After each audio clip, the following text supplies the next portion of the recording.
ঘাটাল লোকসভা কেন্দ্রে ভোট গণনার পূর্ব প্রস্তুতি। নমস্কার, বিশেষ একটি খবর নিয়ে আমি মন্দিরা। ঘাটাল লোকসভা কেন্দ্রে ভোট গণনা করার জন্য মোট 145টি টেবিল করা হচ্ছে। তবে তার মধ্যে 124টি টেবিল করা হচ্ছে ইভিএমের ভোট গণনা করার জন্য।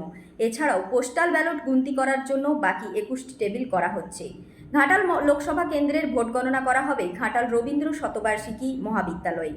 ঘাটাল মহকুমার এক নির্বাচন আধিকারিক জানিয়েছেন, সারা ভারতের অন্যান্য কেন্দ্রের সঙ্গে 4 জুন ঘাটাল লোকসভা কেন্দ্রেরও একই সময়ে ভোট গণনা করা শুরু করা হবে।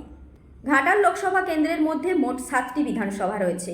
তার মধ্যে একটি পূর্ব মেদিনীপুরে এবং বাকি 6টি পশ্চিম মেদিনীপুর জেলায়। ওই 7টি বিধানসভা হল 205 পাঁশকুড়া পশ্চিম, 226 সবং, 227 পিংলা, 229 ডেবরা, 230 দাসপুর, 231 ঘাটাল এবং 235 কেশপুর।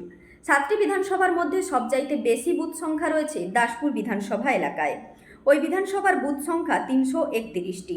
ঘাটালে 320, পাঁশকুড়া পশ্চিমে 308টি, সবংয়ে 306টি, পিংলায় 283টি এবং কেশপুরে 282টি।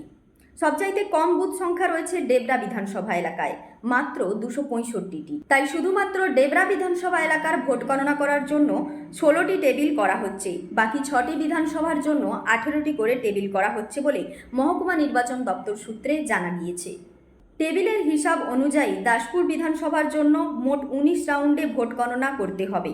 ঘাটাল ও পাঁশকুড়া পশ্চিমের জন্য 18 রাউন্ড করে, সবং ও ডেবরার জন্য 17 রাউন্ড করে এবং পিংলা ও কেশপুরের জন্য 16 রাউন্ড করে ভোট গণনা করা হবে।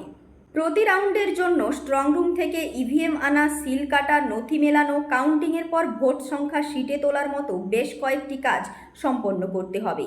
তাই একটি রাউন্ডের জন্য কম বেশি 20 মিনিট করে সময় লাগবে বলে জানানো হয়েছে। তাই ঘাটাল লোকসভার সমস্ত ভোট গণনা করতে কম বেশি 6.5 ঘন্টা থেকে 7 ঘন্টা সময় লাগতে পারে। 4 জুন ঘাটাল লোকসভা কেন্দ্রে প্রতি রাউন্ডের ভোটের ফলাফল আমরা আপডেট দেব। তাই আপডেট পেতে চোখ রাখবেন আমাদের স্থানীয় সংবাদের ডিজিটাল মিডিয়ায়। নমস্কার।